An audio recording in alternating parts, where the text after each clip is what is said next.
Hello.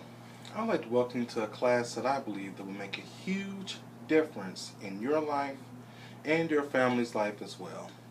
I would like to talk to you about how to stay young your first 100 years. Now, I know what you're thinking. There's, what do I really need to know about staying young 100 years? The topic sounds a little catchy, seems a little far-fetched and a little ambitious. Well, it's not. You and your family need to start thinking about what it means to you to live a long, long life. Let's look at the facts. In 1900, the average lifespan was 49 years of age. Now, there is no question this is because people died when they were young. They didn't have the cures or the health care that we have today. But that is the point. Their chances of living a long life was far less back then. Today, the average lifespan is 77.6 years and growing.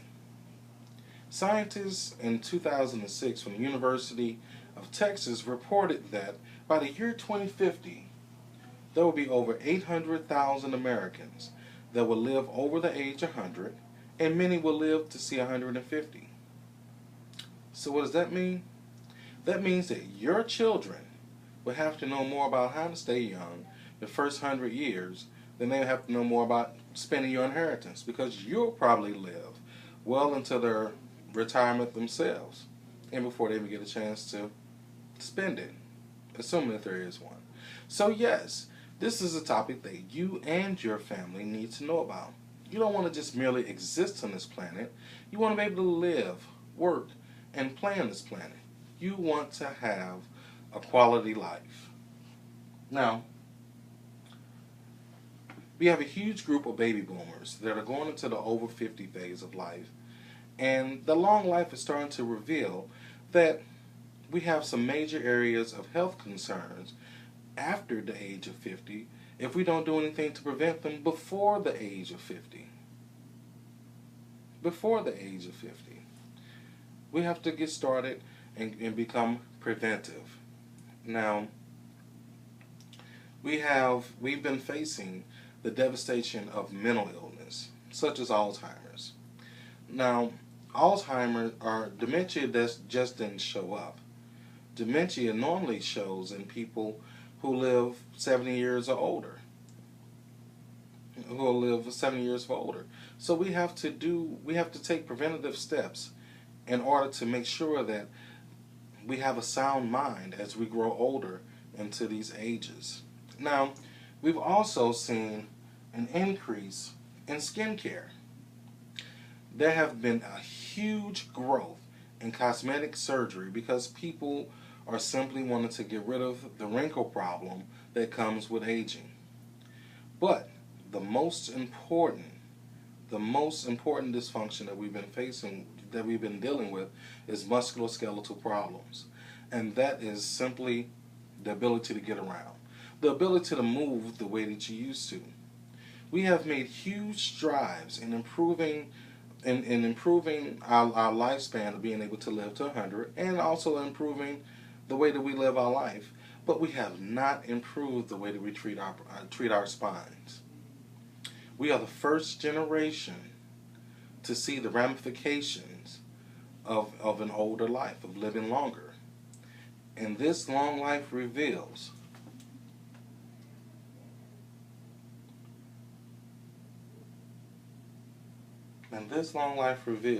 that the most common dysfunction that we're faced with is spinal disorder. Wow, that is really important. That is huge. How many of you plan on living past the age of 50? Okay. How many of you think that your family plan on living past the age of 50? Okay. Well, let me use for an example. What if, let's just say that someone was planning on breaking into your home and stealing all of your possessions. But I knew when it was going to happen, and I knew who was going to do it. And I told you about it. Would you do something to prevent it, or would you just let it happen?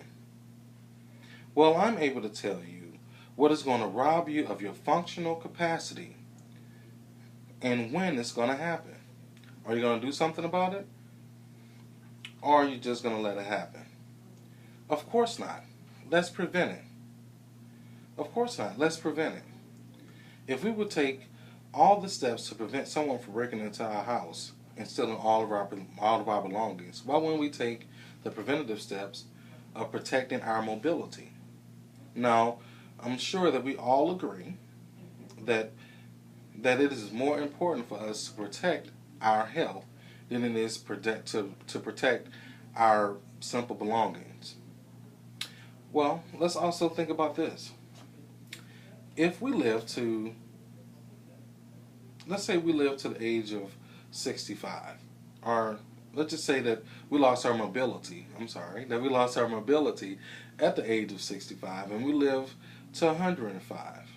That will leave us with 40 years of immobility and pain.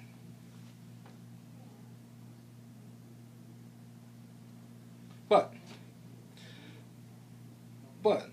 let's take a look at some of the areas of where we've made improvements in our healthcare, or the way that we made the adjustments to our healthcare.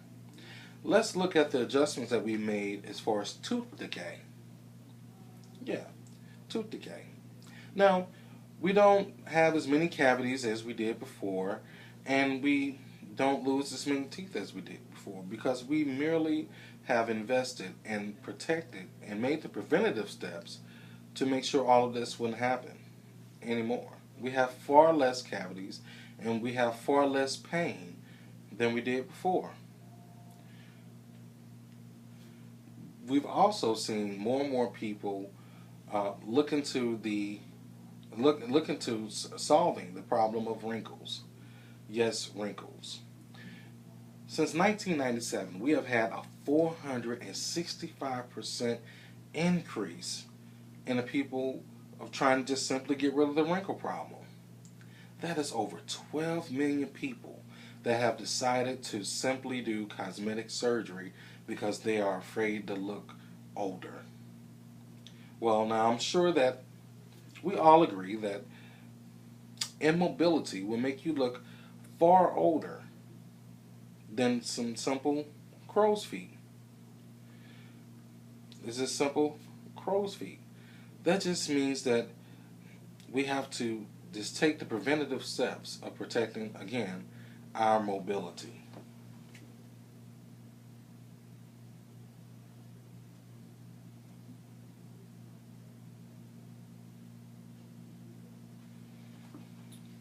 Okay, sorry about that.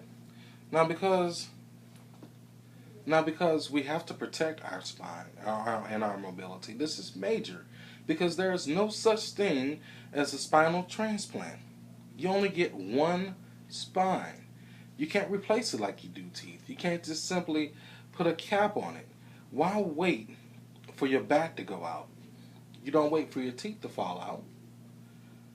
Why would we just simply let our back go to waste? Well, let me tell you this. I'm going to tell you why it is way more important for you to protect your spine than your teeth. Simply because there isn't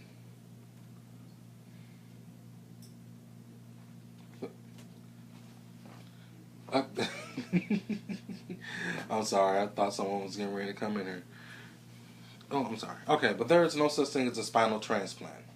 You only get one spine. You can't simply put a cap on it like you would do your teeth, or even with some organs. You cannot replace it.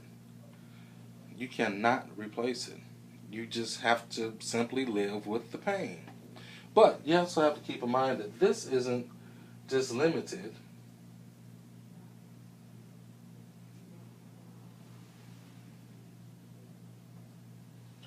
you have to keep in mind that this just is not limited to just back pain.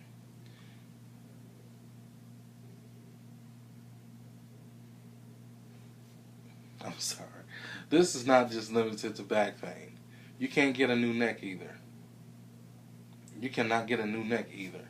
One in every 3 people suffer from neck pain. Suffer from neck pain after the age of 50. After the age of 50. Now, let me ask you this. Would you simply like to be able to use your neck after the age of 50? Of course. 85 in 100 adults will suffer from lower back pain, and 1 in 3 will have neck pain. Why? Because everyone waits for the pain to show up. Simply said, pain is the first to come and the last to go. We have to not want to get to this point. We have to take all the preventative care steps. Now, let's look at this scale.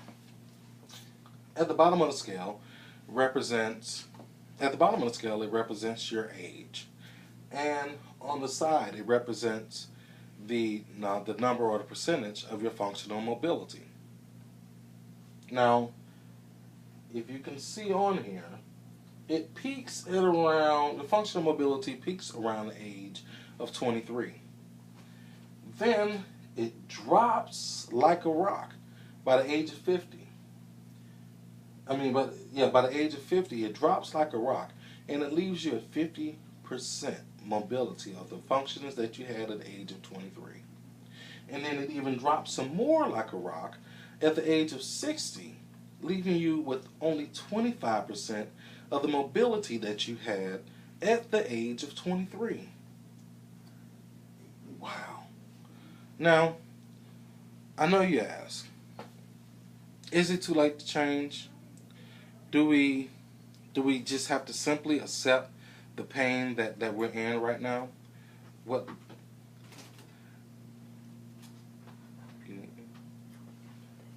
Oh. Are you recording? Yeah. I'm so sorry, but we have the wrong folders up there, so. Oh, it's okay. Yeah, it's okay. It's no big deal. I'm almost to the point. Okay. Do we have to? I apologize for the hiccup.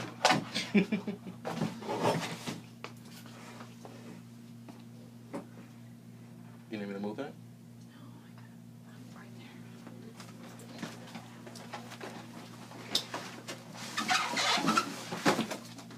So sorry. Oh no, it's okay.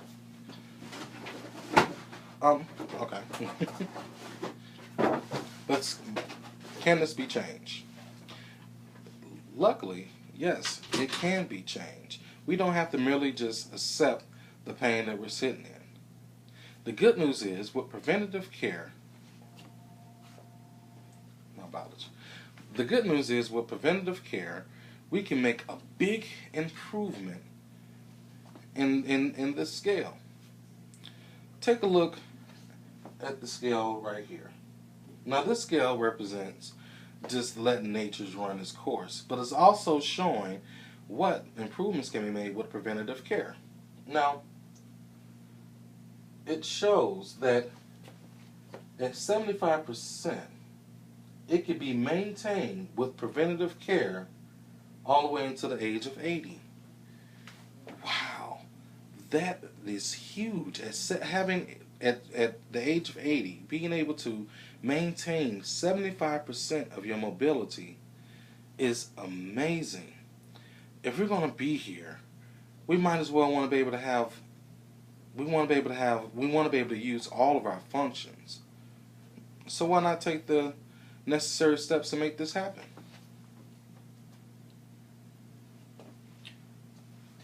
Well, one answer, you may be, I'm sorry.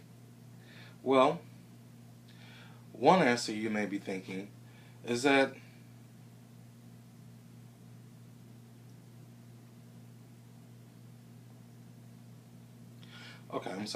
one thing that you may be thinking is that this is perfect for someone who was younger, who was already young, and who has a chance. But what if I can tell you that even though you may already be over the age of 50, it is not too late to take preventative